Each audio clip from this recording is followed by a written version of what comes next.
CrossFit Open 22.3 was just released, and it involves pull-ups with our chest to bar and chin over bar, bar muscle ups, double unders, and thrusters. Today I'm going to give you a couple tips that you can help warm up and tackle spots that might be tight in your body to get the best results and move more efficiently. First thing I want to talk about is the two things that you guys should be focusing on rather than the normal let's go fast. Look at the efficiency of your movement. That will create a faster time of getting this done rather than just trying to think about getting it done as quickly as possible. One way to do that is going to be breath control. So with that thruster, try and focus and move to the rate of your breath. We're going to have that heart rate that's going to be up. We're going to be mouth breathing. So if we can kind of control that breath through a nasal breath in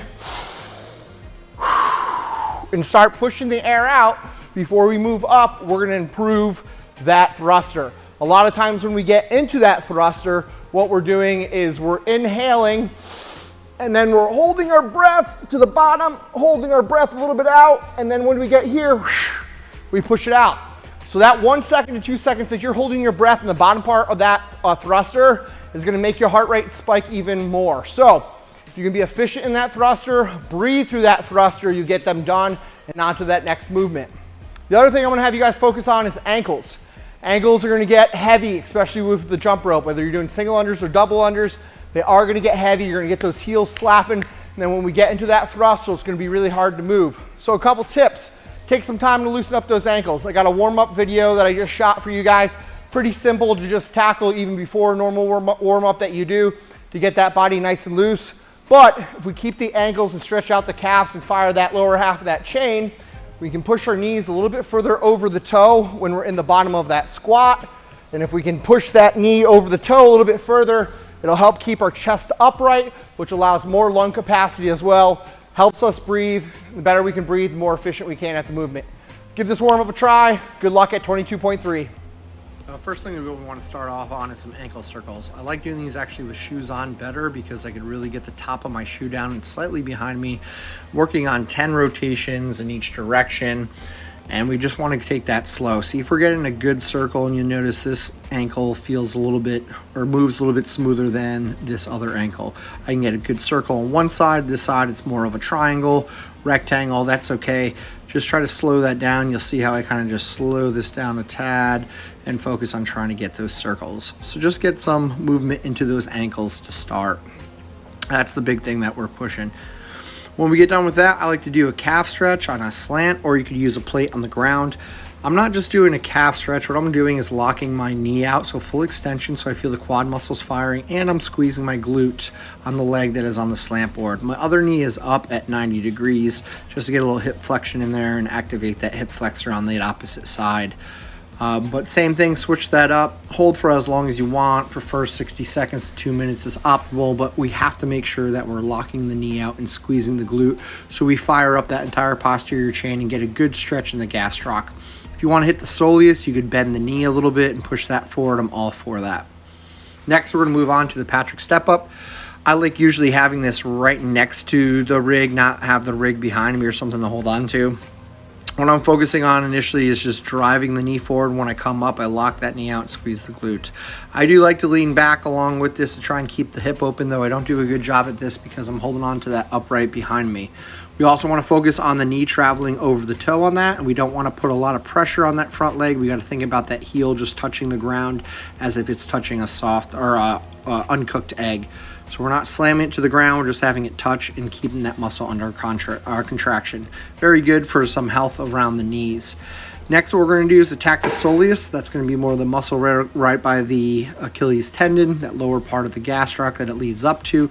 I like doing this where I get the toes really flexed in the back and 90 degrees on the knees, so the soleus is under full stretch. And then with that front knee bent, I'm just doing a calf raise on that front foot, gripping the toes in the ground. Switching it up, just doing what I feel. Remember, when we're doing less reps, as long as we spend more time in that position, we're going to help promote more efficient movement that way and more health, or excuse me, more joint and tendon health when we're doing this as well. So you don't have to do as many reps as long as you're keeping that time under tension or slowing those reps down, feeling and focusing on what's happening with the muscles, not just going in there, doing 8 of them, 10 of them, and going on. Next, I like to just start off with a couple jumps. And then also I like to drive the knees. So I'm having the toes touch the ground, then the heels touch the ground softly, drive the knees forward, getting more synovial fluid to the knees, as well as increasing the range of motion of the ankles. Next, we're gonna go on to the jump rope. And I like to always start off with just some single hops. And then I'm gonna go and switch it up. I'm about to do 5 or 6, 10, doesn't really matter how many you do on each leg. Just make sure that we can get that foot firing, get that gastroc firing. And then I'll go into some single unders, and then I'll go into those double unders, focusing on jumping up, just having the heels gently touch, almost like I'm shooting a jump shot with a basketball. Keeping my elbows close, my wrists kind of whipping down when I'm doing those, just getting a little bit more movement into the ankles and knees, making sure that my breath control is good with those jump ropes as well. I like doing some deep squats too to help out those thrusters. So I'm keeping the arms straight. I'm leaning back initially. I'm keeping my spine nice and vertical, pushing the knees out, making sure the full contact of the ground is underneath my feet from the big toe to the heel to the pinky. And then I'm also kind of just shifting my weight back and forth. When I'm in the bottom of that squat, I'm kind of driving my hips forward and pushing those knees out, getting my glutes to almost sit to my heels. We can take that nice and slow. Once again, I'm looking for any change from left side to right side of my body. And then I'm going to go into these internal rotations. So we're going to attack the TFL. This is usually one of the weaker muscles, especially if we have a weaker glute medius. We can have some pain in the side of the hip that will go onto that unilateral side in the low back. So just doing a couple internal rotations works too. I like to then finish off my legs with some bird dips. So we're keeping the leg that we're standing on slightly knee bent, just working a little more balance, stability, more mind-muscle connection when we're doing this. I am having that knee just slightly go back, but I'm focusing on the hinge at the hips, and a little bit of a squat, kind of like a Kang squat as well too, and just working through. It doesn't have to be super deep. This time I kind of bring that knee back and work the hinge a little bit more. Once again, take this slow. The other side I do it without holding on to anything, but you're more than welcome to hold on to it as long as you're not assisting yourself a whole lot, but just a little bit of balance will help get that body to make sure that we're loading the proper muscles in that leg, getting the hinge good, and once again, still working on that knee and ankle mobility and activation. After I get done with that, we're going to be working on kind of the shoulders, getting some movement into the shoulders. I'm just going to chalk up my hands a little bit. And then what I'm going to do is go into an active hang. So I'm going to keep a hollow body when I'm on that pull-up bar. You'll see the toes come slightly in front, keeping the core engaged. And then I'm going to kind of slightly shrug the shoulders up, and I'm going to make full circles. We're going to do 5 or 6 full circles of the shoulders, going back, up, forward, and down. We're going to go 5 in one direction, 5 in the other direction. I highly suggest you guys look at your elbows while doing this so you're not bending the elbows. We don't want that. That's compensation in the body. We want those elbows locked out. We want that movement into the shoulders. So once again, take this nice and slow, make it tough and challenging. Feel those muscles. See if we're getting some Rice Krispies in there. That's okay as long as we're not feeling any pain. And as always, we want to be out of pain in these movements. After I get done with those, one tip I will give you for the pull-ups, make sure we're driving with the hips. So I try to do that in this video.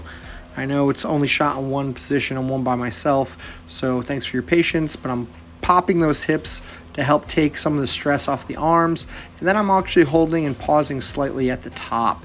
And what that's just going to do is, once again, make sure that my lats are engaged by pulling my elbows to the back. We have a lot of upper body pulling that's going to be happening. That's going to get harder as the rounds go on, so we want to make sure that we have good mobility into those. Finally, we're going to work on the thruster. I still like using the slant board because we are going to be doing some more movement of the ankles, and if we can get the knees over the toes, that torso can stay up a little bit higher to allow us to breathe a little bit more efficiently. So I do a little bit of like some sissy squats with the heel elevated. Once again, if you don't have a slant board, feel free to use a 25-pound bumper plate. I'm thinking about my spine being straight, driving the knees forward, and it's a close squat too. So it's almost that my feet are set up in a deadlift position. The knees are going directly forward. I'm trying to sit that bar on the shoulders, having those vertical forearms the best that I can. We don't have to fight for that high elbow position in the thruster as long as it can sit on the shoulders and we can have that full grip on the bar. So I'm working through a few of these, getting a pause, a little bit of VMO bouncing, the vastus medialis bounce in the bottom of that squat. Those are your quad muscles. And then the last one, we're going to come up and drive it up into a thruster. Then I'm going to step off, really pushing the shoulders up, locking out the elbows, getting that full extension on there, because that's how I want to rest in the thruster, is from the skeleton, not on the muscles, and be burning out the wrists. So I like to spend a little bit more time really pushing that bar up, set it to the shoulders, focusing on that squat, trying to drive the knees over the toes when I'm going through here as well, taking it slow, trying to focus on the feel of the body, that the left and right side is good. So just work through those reps as you needed. Good quick 8-minute warm up for you guys to knock out open 22.3. Good luck.